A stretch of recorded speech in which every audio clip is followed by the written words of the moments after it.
We start out the episode with the gorgeous Granny Seiko performing a ritual in order to properly dispose of the evil eye spirit that was in Gigi's body and trapped inside of Taro, the anatomy doll. Things look serious and tense at first, but it quickly changes when they finish the ritual and open the face of the doll to see the evil eye still there, telling them that it's useless. So like any proper spiritual leader at a temple, she performed the prayer again. But unfortunately, things were not different this time either. So we skip to seeing them all chowing down on a hot pot, and it caught me off guard at first because we see real food getting picked up by anime utensils, and it low-key had me salivating a bit. Ira was present as well, and her and Momo get into a childish banter contest because she didn't get a call to participate in the mission. And I honestly forgot about her after season 1. But in her acrobatic silky form, she would actually be a great matchup for the evil eye when he decided to play soul ball soccer when you really think about it. Everybody breaks off into their own conversations until Ira calls out Mantesian for coming back to Earth when she told him not to the last time, when he left with a cow to help with his son's affliction. He throws us into a flashback explaining that the cow wasn't producing milk, and it's hard to extract milk because they essentially live underwater on their planet in a fluid that sends oxygen directly to their lungs, kind of like the FCL from Neon Genesis Evangelion mechs. Okarun begins to nerd out, and Ira clutches Chiquitita close while bawling at the sadness of the story when Mantesian explains that they just decided to move to Earth to solve the problem. We then see everybody lock in on Granny Seiko's conversation with Unibrow Priest when she says that the Roken sect is too old, and he admits that he won't be able to arrange for a Hayashi performance if that is indeed the case. She feels sorry for Gigi because that means he won't be able to return to his normal self anytime soon, and the Unibrow Priest questions whether they could actually exorcise the evil eye even with a Hayashi performance. He knows that the evil eye itself isn't a huge problem, but because of Gigi's strong spiritual power, it might be impossible to separate them entirely, at the very least without lasting effects to Gigi. After Taro eats hot food and falls on the floor, we hear Gigi's voice from his insides. Granny Seiko has Taro open his face slowly while everybody stood on guard, suspicious of potential evil eye antics. But to their surprise, there is Gigi making a stupid face before crying out about how much he was worried about Momo and Okarun. He then glazes the finest granny in the land, saying she looks better than ever, which was enough to convince her that he was indeed actually himself. Granny Seiko tests the theory by throwing cold water on Gigi, which makes him revert to the evil eye form that then tries to use its powers. She scoops up some hot broth and tosses it in his face, which turns him back to Gigi and confirms her suspicions. Essentially, cold water makes him the evil eye, and hot water makes him Gigi. Granny Seiko gets serious and apologizes to the kids, saying she wouldn't have sent them if she knew the evil eye was involved. Not only did she take the cigarette out of her mouth, but she actually bows and apologizes. Turbo Granny takes this moment to start her monologue, explaining that the evil eye was a mountain spirit, and those are respected as nearly god-tier entities. Normal people would have been cooked if it possessed them, so instead, it hunts for hosts with high spiritual power. She explains that the evil eye is only an infant form right now, and it will grow stronger with time, while Taro's barrier will only last for a little bit longer. They are told not to leave the city until the exorcism is completed, and the Unibrow priest Manjiro will assist with looking after Gigi as well in the meantime. She distributes hot water thermoses to splash Gigi if he transforms, and she tells Gigi to be careful with any water substances, because even the smallest bit of rain could force a transformation. Ira, Momo, and Okarun walk Mantesian out, and they find out that Granny Seiko set him up to work and live on a nearby dairy farm, which was nice. But the part that really got to me was when Momo asked him what his actual name was, and he says, in Earth terms it would be Beanie Weenie.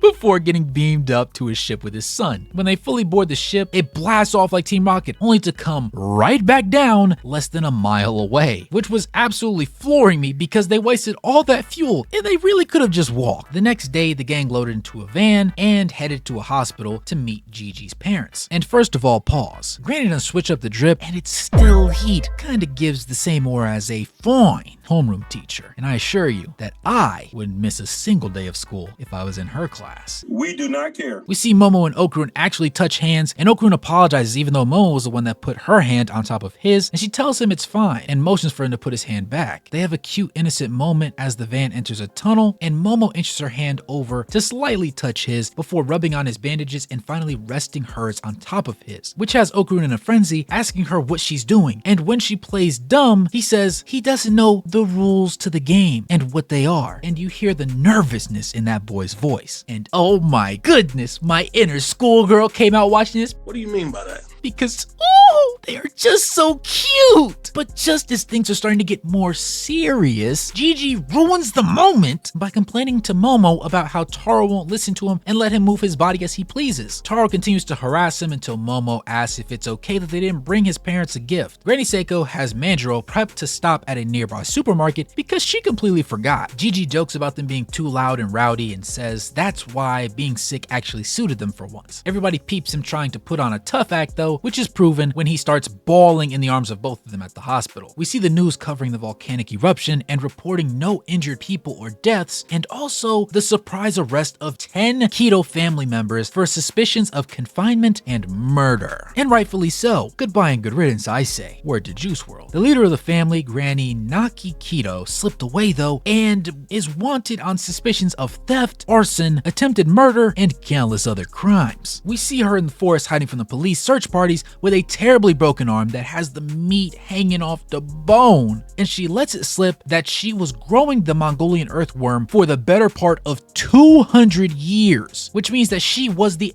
original grandmother that essentially created the evil eye and somehow found a way to tap into the longevity of LeBron James in order to stick around longer than she should have. We see her destroy a whole tree barehanded, and then she pulls off her hair and her face before declaring that she would get revenge on Momo. A hideous and monstrous form is revealed, and we see that it's actually a subterranean monster with glowing yellow eyes and a long trunk of a snout similar to an elephant mixed with an anteater. We get a scene switch and Momo and Okarun are heading to school together, and they chat about the Hayashi performance that they need to do and how it's different from normal exorcism. They currently can't find anybody willing to perform in order for them to deal with the evil eye, however. We see Okarun get nervous and Momo prepares to ask him something, but her two besties pop up out of nowhere to disrupt the moment and walk with them to school. We see Ira standing outside of her classroom door and being intentionally ignored by her classmates for her previous shenanigans with spreading rumors. Momo and Okarun grab her and slip away for a chat, and her usually timid and soft nature goes out the window as soon as they're alone, as she gets pissed with Momo for acting chummy with her in front of her classmates. She then turns on the charm for Okarun though, and we know how she feels about our nerdy king. Momo then invites them to both stay the night at her place, more so because she would feel safer with them around if Gigi reverted to his evil eye form. Okarun and Ira are in awe, but snap out of it when she finishes explaining her reasoning. They play the nonchalant card, acting like it would be a chore, but as soon as she says they don't have to come over, they cut her off and tell her they'll stay. Ira is in a state of bliss until Momo tells her that she can come over whenever she wants to if she has plans with her friends, and Ira admits that she has no such plans, but also that it isn't because of Momo, but instead because of her own actions, which in my eyes is W character growth, honestly. Back at the temple, we see Taro's seals becoming useless, and Granny Seiko has him release Gigi since there's no point in covering his body anymore. Momo and the gang come home from school, and Ira pops up in the doorway dressed like a French exchange student on her first day in the country while trying to keep up the nonchalant act. Everybody gets settled in, and we see them eating together like one big happy family. I was eyeing the cups of water, expecting Okarun's to spill on Gigi's lap and lead to a transformation, but instead it was something else entirely. Granny Seiko calls for Okarun to pass the soy sauce, and we see the writer hit us with the craziest pump fake so far this season as a drop falls down as if it were about to land on Gigi's hand, but instead it was the table. We get a sigh of relief, but then, as if to mock us, Granny Seiko calls for a do-over because he tried passing the wrong one. And on the second attempt, a drop falls again, this time landing on this smiling Gigi's hand, leading to an immediate